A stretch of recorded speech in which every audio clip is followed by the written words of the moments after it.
अस्सलाम वालेकुम। क्या हाल चाल है मेरे अजीज दोस्तों।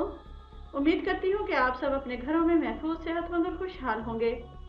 हमारा आज का टॉपिक होगा हंजल का तारुफ या इंट्रोडक्शन ऑफ बिटर एप्पल। लेकिन वीडियो शुरू करने से पहले तो लाइक करें, सब्सक्राइब करें और शेयर करें माय यूट्यूब चैनल देख। चलते हैं अपने आज की जड़ी बूटी की तरफ और शुरू करते हैं अपना आज का टॉपिक।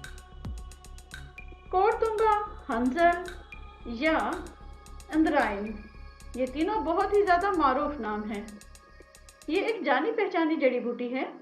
ये एक नहायत ही मुफीद और खूबसूरत मगर कड़वा फल है जो कि खरबूजे की शक्ल का गोल गोल सब्ज और पुख्ता हो जाने पर जर्द रंग का हो जाता है। सबसे पहले हम इसके नामों की तरफ चलते हैं।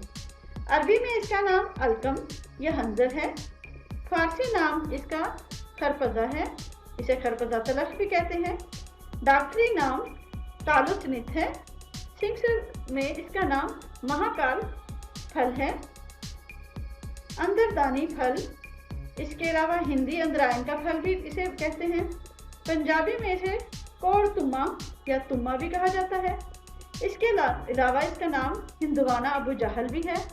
इसके बेशुमार नाम हैं और कई ज़ुबानों में इसके नाम हैं, मगर जो मशहूर नाम थे वो मैंने आपके सामने पेश किए। अब चलते हैं इसके वजन की तरफ। ये पाव भर से लेकर 1.5 पाव तक होता है, लेकिन बाजू का आध सेर या इससे भी ज़्यादा वजनी देखने में आ गया है, जो कि बज़ाहिर तरबूज ही मालूम होते हैं, लेकिन ये तरबूज नहीं बल्कि हंजल होते हैं। ये सब्ज रंग की धारियों से सजा हुआ खूबसूरत फल अंदर से काटने पर इसके गुदे को शहर में हंजल कहा जाता है। अद्वियात में ज़्यादातर यही इस्तेमाल होता है। इसका रंग सफ़ेद होता है और वजन में हल्का होता है। इसकी कोई बू नहीं होती, लेकिन अगर ज़्यादा सूंघा जाए तो ये हल्की हल्की कड़वाहट अमेज खुशबू होती है। इसकी कुव्वत 4 साल तक कायम रहती है, बशर्ते का फल सालम का सालम पड़ा रहे, यानी आप उसे ना काटें। अगर गुदे को पोस्ट से अलहदा कर दिया जाए, यानी छिलके से अलहदा कर दिया जाए, तो इसकी कुव्वत 2 साल के अंदर ही ख़त्म हो जाती है। अब चलते हैं इसके बीजों की तरफ। जब इसके बीज इसके अंदर होते हैं तो वो हल्के हल्के ब्राउन कलर के होते हैं, लेकिन अगर उन्हें निकाल लिया जाए तो वह हल्के से सब्जी माइल हो जाते हैं। लोग इससे तेल निकाल कर तरह तरह के काम निकालते हैं और इसके अलावा ये तेल दर्दों के लिए भी बेइंतहा मुफीद है। अब चलते हैं इसके पत्तों की तरफ। इसकी बेल की पत्तियां तरबूज के बेल के पत्तों की तरह होती है। ज़्यादातर मुशाबियत इसकी तरबूज के साथ ही है। दवा में भी इसके पत्ते ज़्यादातर मुस्तमिल हैं, जो कि जड़ के नज़दीक हो उन पत्तों को ज़्यादा अहमियत दी जाती है। यही वजह है कि जड़ के साथ जो पत्ते होते हैं वो अमूमन दवाओं में आम इस्तेमाल होते हैं। अब ये देखते हैं कि ये पैदा कहाँ होते हैं, इनकी पैदाइश कहाँ होती है। आमतौर पर रेतली ज़मीनों में ज़्यादा पाया जाता है। मौसम बरसात से शुरू होकर मौसम सरमा तक ये बेइंतहा मिलता है। यहाँ तक कि एक एक बेल के साथ 50 60 बल्कि 100 तक लग जाते हैं।